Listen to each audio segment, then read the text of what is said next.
Welcome to Toastmasters Bay to Bay, where we feature speakers from San Francisco to Monterey. Our program will feature a talk on social networking, a very hot topic these days.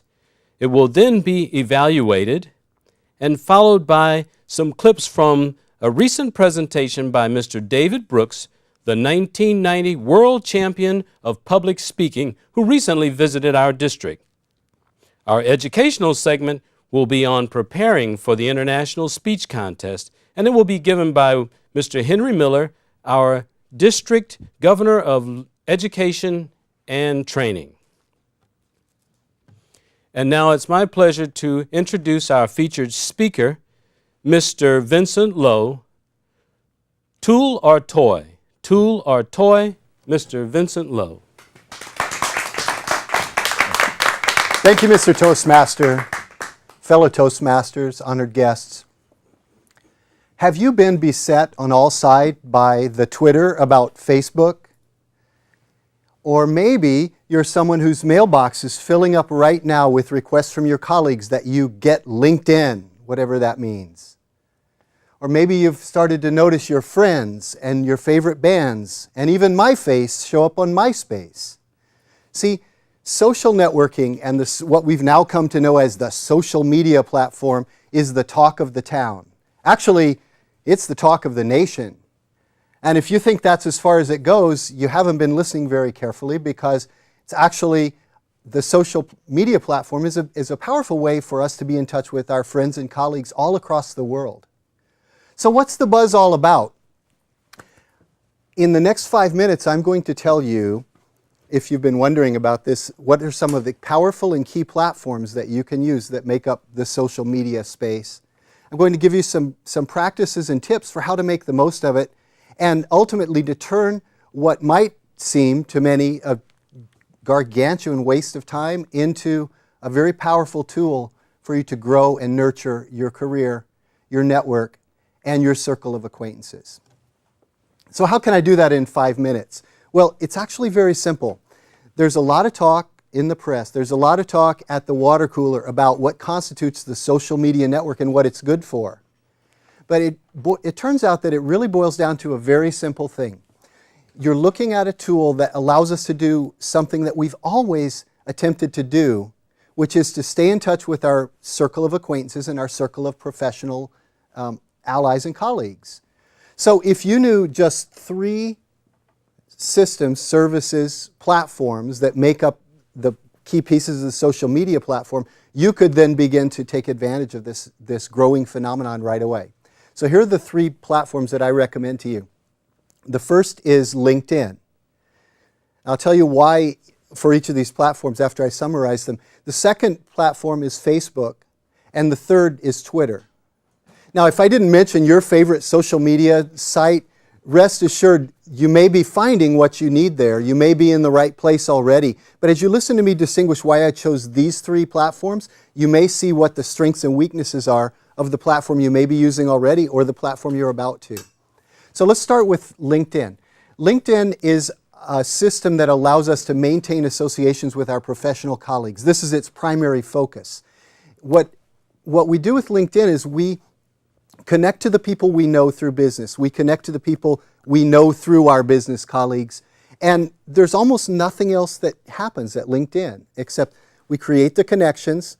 We are able within this platform to conduct some conversations and to create meaningful transactions with one another. But primarily the mechanism is so that we can create a map for ourselves of where our professional colleagues are. Now, a little secret about LinkedIn.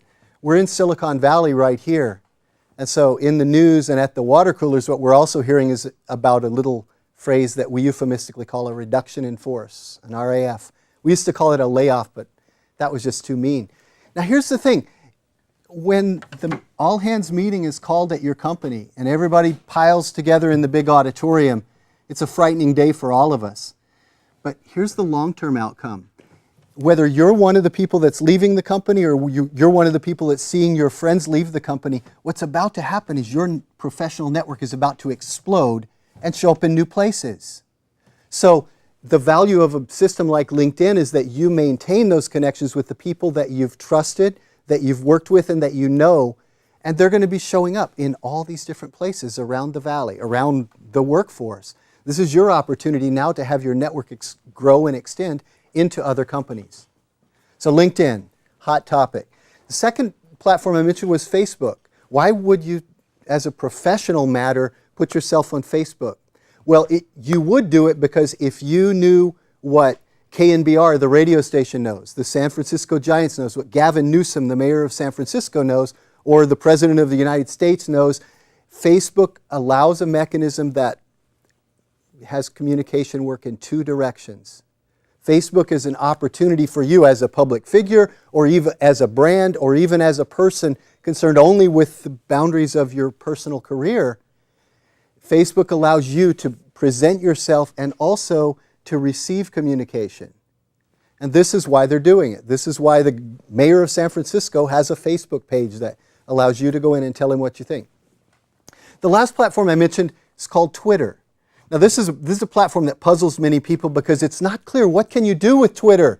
You can issue little statements, 140 characters long, that's the limit. What can you say in 140 characters? Well, I'll tell you what people are doing with it. They're sending messages about their brand. They're establishing their presence in the world.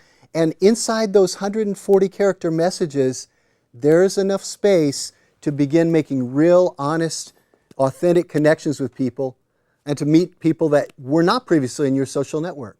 So in LinkedIn, we connect with the people we already know. In a system like Twitter, if we participate well, we begin to know people that we've never known before and become connected with them. So those three platforms working together will give you the kind of exposure you're looking for as you grow your social media framework. Now, the last thing I want to tell you is this. It wouldn't occur to you to put a seed in the ground and say, okay, I'm planting a garden, I'm going to come back in a year and see what happened. Or to come back the next day and say, nothing's happened, it didn't work. So you must engage with the platforms. You must take action, keeping your profile accurate, sending messages to other people, connecting two people within your network to each other. Those are the kind of practices that has your social media network actually begin to deliver results for you. So get on your three platforms, establish your profile accurately, and then systematically begin taking actions within the network that root you into the fabric of the social media and establish your place. If you do those things, you're going to win big and you'll see your network expand and grow. You should try it, Mr. Toastmaster. Thank you, Vincent. That was outstanding. I do participate in a couple of those, and now that I've heard about Twitter, I think I'll give it a shot. Go there. Now, tell us about your Toastmaster experience. Well, so I'm enjoying it, actually. I've been a Toastmaster for about 12 years. I've served all the club offices. I've been an area governor, and I'm working on my Advanced Communicator Gold right now. Fantastic. And besides Toastmaster, what occupies your time? Well, you know, I'm the managing director of a nonprofit organization called Schoolhouse Earth. Its mission is to bring education wherever it's missing. And inside of that, I get to make movies, talk with people, give speeches.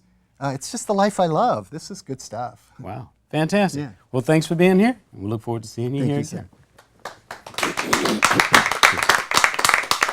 And now for a very important aspect of Toastmasters, and that's an evaluation of Vincent's speech by Mr. David Katsumoto. Welcome, David. Thank you, Michael. Fellow Toastmasters and discerning guests. Vincent provided an excellent example of an informative speech. And in fact, tonight, he's presenting the first speech from the Speak to Inform Advanced Manual. The three objectives of that speech were to, one, present some useful and new information. Two, to use organization in such a way that would help to facilitate understanding and retention of the information. And lastly, to motivate the audience to learn more about the topic. What I'll be covering today is how Vincent addressed these objectives, then provide some areas for improvement that he might incorporate into his next speech. Vincent, what I liked about your speech was, of course, the choice of topic.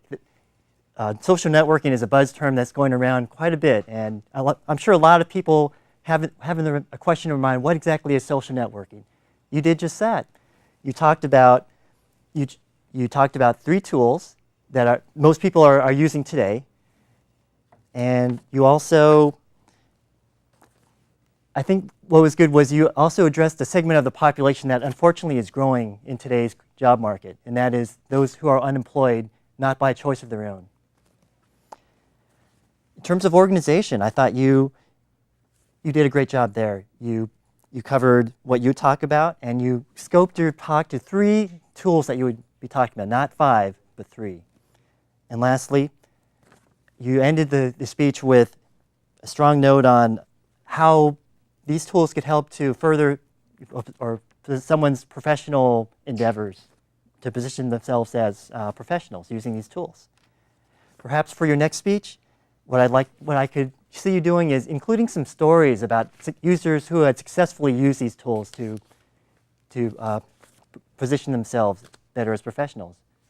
So if you could incorporate that to your next speech, I think it would be, yeah, you would hit that one out of the park. Mr. Toastmaster. Thank you so very much for that great evaluation, David.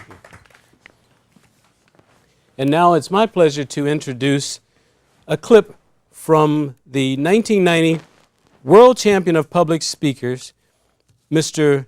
David Brooks, with his talk on speech tips.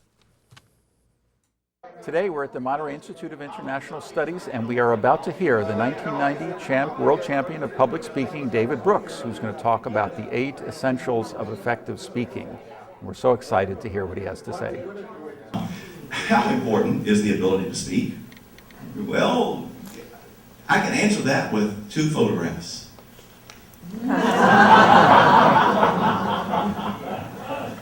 You see, these are both 2 good men. I would never say anything bad about Senator McCain. He was a very fine candidate. However, one was competent, one was eloquent. And that's the difference. The audience is not the enemy. You can fill that in. How many of you get nervous before you speak? Good, you should. Fear is merely a reminder that you care enough to prepare. You should have a little nervous energy before you speak because that shows that you care about the audience. How many of you came in today saying, I sure hope the speaker is lousy? Anybody? So don't think that the audience is waiting for you to fail. The audience is waiting for you to be good. The audience comes in with high expectations. I hope the program is good. I hope there's news that I can use. I hope it's entertaining. I hope it's memorable. That's my goal. That's your goal as a speaker. So you don't have to, as some speaker trainers will tell you, here's how you can win an audience. You don't have to win an audience. It's your job not to lose them. Step number 3 is I recommend that you write your speeches word for word. What are the 2 most famous speeches in American history? Gettysburg Address and Martin Luther King's I Have a Dream. Exactly. Those 2 speeches are considered to be the icons of American oratory. Do you think for a minute that either one were extemporaneous? I promise they were not. Economy is using the fewest words. Precision is using the best words. And when you get that rare combination of the fewest best words, you have the foundation of eloquence. 407 years ago, our fathers brought forth on this continent a new nation. This speech is a total of 286 words. There was not a single word that was wasted. Of the 286 words, 189 are a single syllable, and this is difficult. We have a tendency to overwrite and to overspeak. Are you one of those people when you were in school, you would always turn to a thesaurus to try to find the bigger, more impressive word? Well, the best communicators are those that look for the simpler, shorter words. I have 2 minutes and 20 seconds. Do you realize, Toastmasters, that this would qualify as a table topic? Have you ever given a table topic as eloquent as that? No? Why? Because table topics are extemporaneous, and this was good writing. And welcome back. And now we'll have our speech from Henry Miller, our Lieutenant Governor of Education and Training, on preparing for the International Speech Contest. Henry. Thank you very much, Michael. The International Speech Contest is held each year in the spring. It is the only contest where speakers, Toastmasters, can go from the club level all the way to the big stage at the International Convention. Imagine speaking to 15, 20 members at your club and going to the International Convention and speaking to over 2,000 people. At that competition, you can win. If you win, you will be crowned the world champion of public speaking. But to get there, you have got to win at 5 levels. At the club level, the area level, the division level, the district level, and the regional level. So it is quite an undertaking. Takes a lot of work to get to that big stage at the International Convention. Now, I'm sure many of you may be asking, what constitutes an international speech? What makes a speech an international speech? Well, an international speech can be anything, can be any topic, but most international speeches are inspirational. Inspirational topics always do much better at the international speech level. A good international speech would immediately grab your audience attention and take you through on a journey to a conclusion. Before you start to prepare for the international speech contest, it would be advisable to get a copy of the rules. And here I have the speech contest manual. You see, it is important to know what you're being judged on. You receive 50 points for content, 30 for delivery, and 20 points for language. So you should keep that in mind as you start to prepare.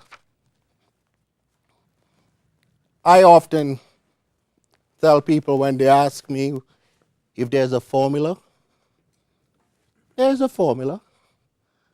And the formula I use is you write out your speech, you edit that speech, you polish your speech, and then you remove some of the polish so it can look as natural as possible. Remember what I said about beginning that speech? There are many ways to grab an audience attention. Some people try humor. A bit dangerous because you run the risk of dividing your audience. You can, any topic that you are thinking of, you can use humor to introduce that topic. And let me give you an example. This is one I used at one time in a speech contest. Have you ever been in a funk? Or do you think you know what a funk is? Well, a funk, you are in a funk when you feel like this dollar at the bottom of a toilet bowl. And everyone knows that you still have some value, but nobody wants to touch you. They see you coming and they start running. Now, that's an example of an introduction that can divide your audience. It's a little dangerous. So I always advise to stay away from the humor, trying to be humorous to introduce your speech. Something profound always seems to connect a lot better with your audience. This is one I did on baseball. baseball is America's favorite pastime. But to me, it's more than just a game, as it has taught me many valuable lessons about winning at the biggest game of them all, the game of life. Mr. Toastmaster, now that introduction is a lot safer. So think carefully as you begin your speech. You want to grab your audience attention, but you don't want to divide your audience. Now remember, you have just 7 minutes and 30 seconds to deliver your message. So it is advisable to write a 6-minute speech and deliver it in 7. Write a 6-minute speech and deliver it in 7. Now, how do you figure out how many words you can deliver in those 7 minutes? Well, you read a passage, 1 minute, and then you count the number of words. Multiply that number by 6, and you should be in the ballpark. So you write a 6-minute speech and deliver it in 7. Usually men speak on an average of 125 words. Women always seem to have a little more to say, 150 words. So anywhere between 750, 850, you are in the ballpark. Silence in your polishing of your speech. Silence is just as important as the spoken word. As you deliver your speech, think about the pauses. You see, that silence sends the message. When you make a profound statement, don't trample on it. Back off and let the silence carry the message. Every international speech should have a magic moment. A moment your audience will always remember. Many times I run into people who remember my baseball speech, and they always remember when I took that ball out and presented it. My magic moment. The magic moment is the anchor of your speech. So craft that carefully. Finally, as you prepare for the big moment, remember, it takes practice, practice, practice. As Darren LaCroix would say, it takes stage time, stage time, stage time. Every opportunity you get to speak in front of an audience, embrace it. And if you do, one day you may be crowned the world champion of public speaking. Mr. Toastmaster. Fantastic, Henry. Thank you so very much. Well, you've inspired me. I don't know if I have the guts or the stamina to go through 5 levels. I think you have the guts. Okay, thank you, Henry. So, Henry, you talked about the International Speech Contest. We have one coming up in the district, right? It's coming up, and it's on May 15th and 16th at the Embassy Suites Hotel in South San Francisco. Fantastic. And now what else is going on at that contest, along with the contest? Along with the contest, you also get the opportunity to hear 2 world champions of public speaking. We sometimes refer to it as the old and the new. The 1992 world champion of public speaking, Mr. Dana Lamont. Okay. He's blind. He's also a judge. So you may say justice is blind. Yeah, fantastic. And now who is the other speaker? Mr. Jim Key. The 2003 world champion of public speaking. He's also a great speaker. Fantastic, fantastic. All right. And that's going to be when, May 5th? May 15th and 16th at the Embassy Suites Hotel in South San Francisco. All right. 250 Gateway Plaza. So go to the D4TM website and register today. Fantastic, fantastic. I'm looking forward to it. That's going to be a date to remember. Not only do we see the winners from our local contests Right. culminate in the district championship, but we also see some of the best speakers in the world show us how it's done also. And we're also going to have the table topics contest. Ah. The winners from the division level. Oh, impromptu speaking. Fantastic. Impromptu speaking. All right, one of my favorites. It's valuable in a meeting. It's valuable when you just can't figure out how to make things happen at just quiet moments. When you're lost for words. Fantastic. Yeah, exactly. Like now, huh? All right, well, thank you so very much. I look forward to the contest and hearing you. you speak and using some of these valuable tips. Thank you. All right. And so now I want to just thank all of you for joining us here today for Toastmasters Bay to Bay, where we feature speakers from San Francisco to Monterey. Also, as Henry said, be sure to save the date, May 15th and 16th, for the district conference with the International Speech Contest and showing two great speakers. Be sure also at the d4tm.org website, look up a club in your area, find one near you, and enjoy the Toastmasters experience yourself. I know it's meant a great deal to me.